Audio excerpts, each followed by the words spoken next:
Bom dia, gente. Eu sou a Júlia, eu estudo psicologia na UDF e hoje eu vou responder com vocês Eu não sei se é o nome disso. Estudo dirigido. O estudo dirigido do André Moniz sobre fenomenologia existencial. Eu vou tentar ser mais rápida. Eu gravei outro vídeo, eu só consegui até às 6 em 17 minutos. Então eu vou tentar ser mais rápida nesse. Porque eu sei que muita gente não tem disponibilidade de tempo e fica muito prolixo. Então, bora lá. Questão 1.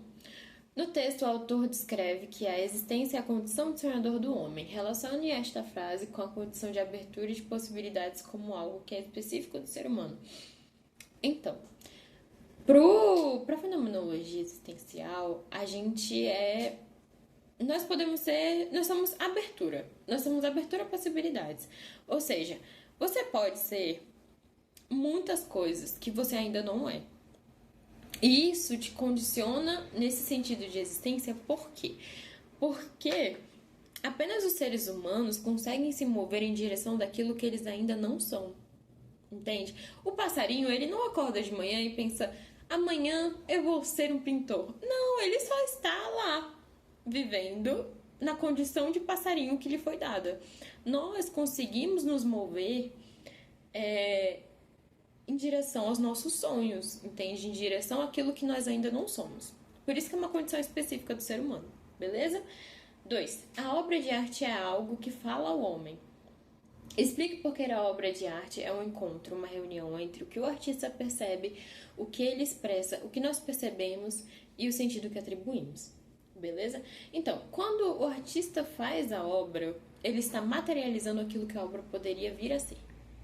Beleza? Ele materializa, ele é como se fosse um tradutor daquele material, ok? Mas, quando ele faz isso no sentido que... Ele faz isso na expressão de artista e no sentido de... Espera, calma lá, calma.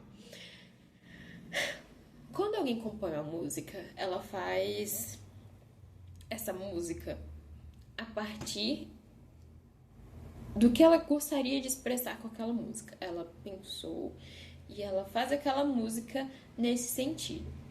Quando ele faz isso, parte da existência dele está naquela música, porque tem um sentido para ele, ok?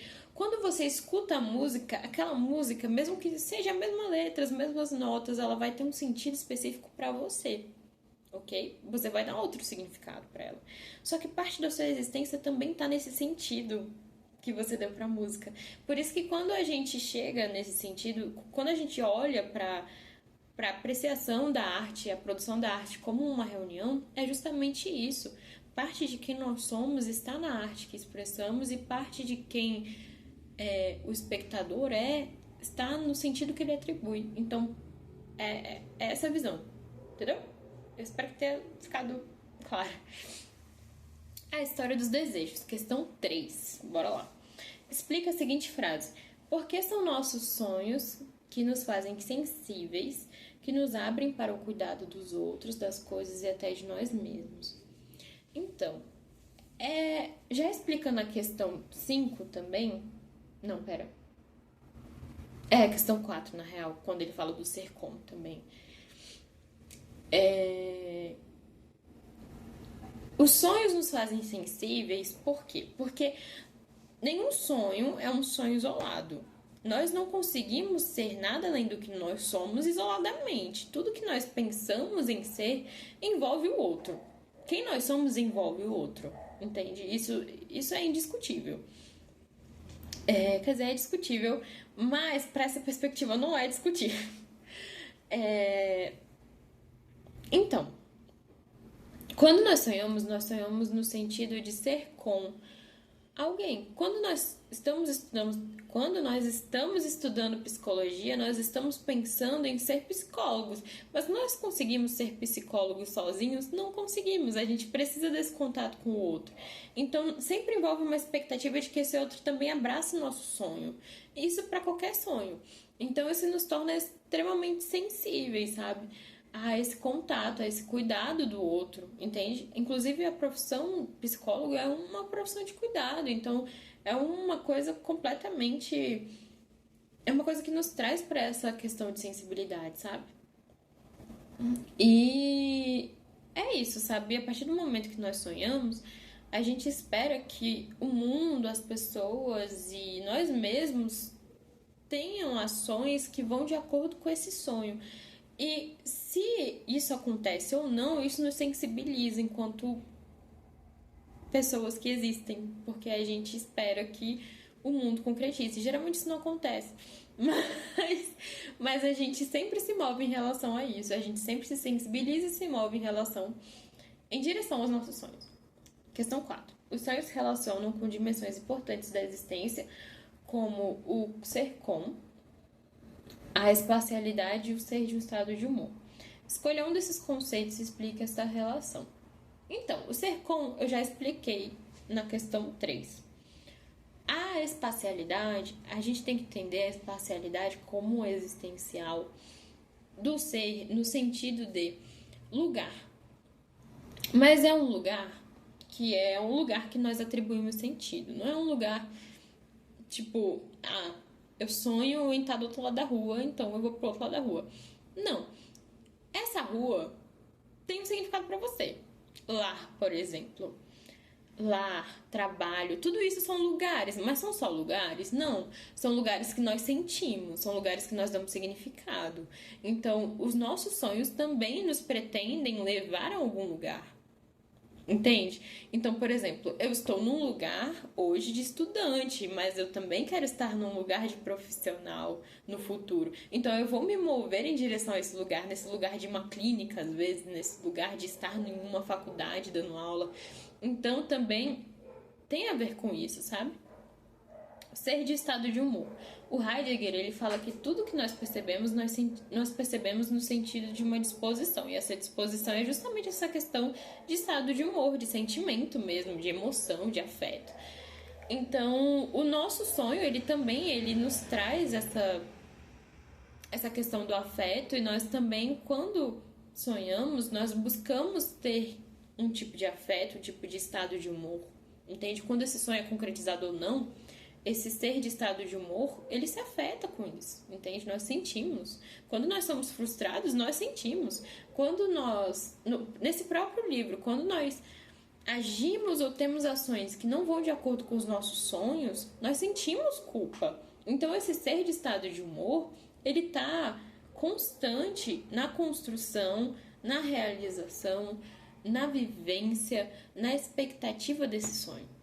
É impossível a gente desvincular o ser de estado de humor do sonho, porque é ele que dá sentido, entende? Espero que tenha ficado claro. Caso não tenha ficado claro, você pode perguntar, tá bom? 5. Meu sonho era poder recordar com vocês os meus sonhos mortos e convido o leitor a ser teimoso que reencontra a força do sonhar de novo e de novo. O que ele quis dizer com isso? Então, no livro ele defende algumas posturas que nós podemos ter em relação aos nossos sonhos mortos. E a postura que ele defende que a gente tem que ter é a postura de teimoso. Como assim teimoso? A gente tem que voltar a sonhar, entende? Porque todo sonho se baseia na realização, num desejo que a gente tem, e esse desejo ele continua lá, entende? Então ele pode transformar-se em outro sonho. Por exemplo, eu conversei com um colega da turma e ele falou que ele sonhava em ser dublador. E hoje ele tá quase se formando em psicologia. Olha só que interessante. A profissão de dublador, você dá voz. Você dá voz a um personagem. E o psicólogo, de certa forma, ele dá voz. Ele mostra pro outro, ele leva o outro a chegar na sua voz, a chegar no seu sentido, a chegar nessa forma de comunicação. Entende? Então a gente percebe que é um sonho que, ok, morreu, ele não é dublador, mas ele conseguiu, de certa forma, transformar isso em outro sonho e volta a sonhar. Entende? É isso que o autor defende. Eu sonhava em ser veterinária. Não consegui e não quero mais, não faz mais sentido pra mim. Mas esse desejo de cuidar do outro ainda está presente na profissão que eu escolhi. Entende? Então é justamente isso. Às vezes um relacionamento era um sonho. Eu sonhava em ter um relacionamento com pessoa X. Mas esse sonho de ter um relacionamento, de certa forma, de ter esse sentimento de cuidado, pode se transformar em outro sonho com outra pessoa, entende? Então é justamente isso. Não é você ficar preso num sonho morto. Porque isso é muito ruim. Isso vai te levar para uma. Isso provavelmente, né? Não posso afirmar porque cada vivência é única.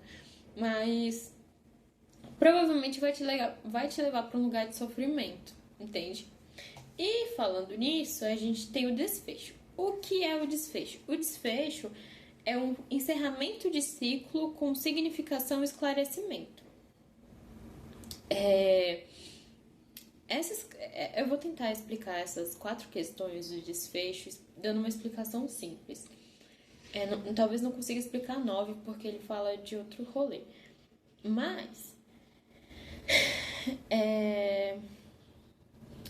quando nós encerramos um ciclo, para a gente conseguir começar de novo e não começar outra vez, no sentido de começar de novo é você começar novamente.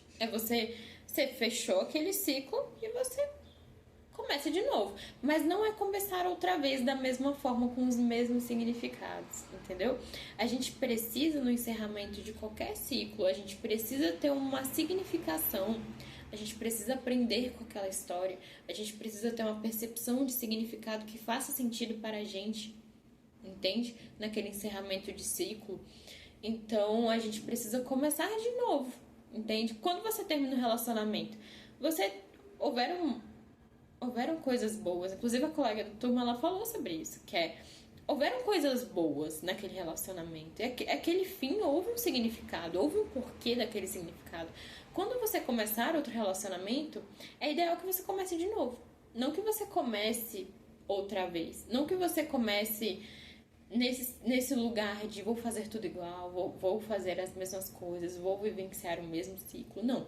Você pode começar um novo ciclo com a aprendizagem e a significação daquele ciclo que se encerrou. Entendeu? Então é justamente isso. E os ritos de passagem são extremamente importantes para esse encerramento de ciclo. Quando a gente fala em encerramento de ciclo, pode ser um encerramento de ciclo bom também. Bora pensar no casamento. Cara, o sentido do casamento, o sentido daquela celebração, entende? Para algumas pessoas pode não ter sentido, para outras pode ter um sentido muito grande. Mas esse encerramento de ciclo, dessa fase da sua vida, ela tem um rito de passagem, e esse rito de passagem vai demandar um tempo específico para cada um, e é essencial a gente respeitar esse tempo, entende? Para os ciclos bons, para os ciclos ruins, quando a gente fala, a outra questão fala dessa questão do tudo passa, né? Tudo passa. Esse tudo passa nadifica a possibilidade de significação que você poderia ter nesse desfecho, entende? Nesse sentido de... como é que eu posso dizer? Ok, você tá sofrendo por isso, mas vai passar. Vai passar. Esquenta com isso não.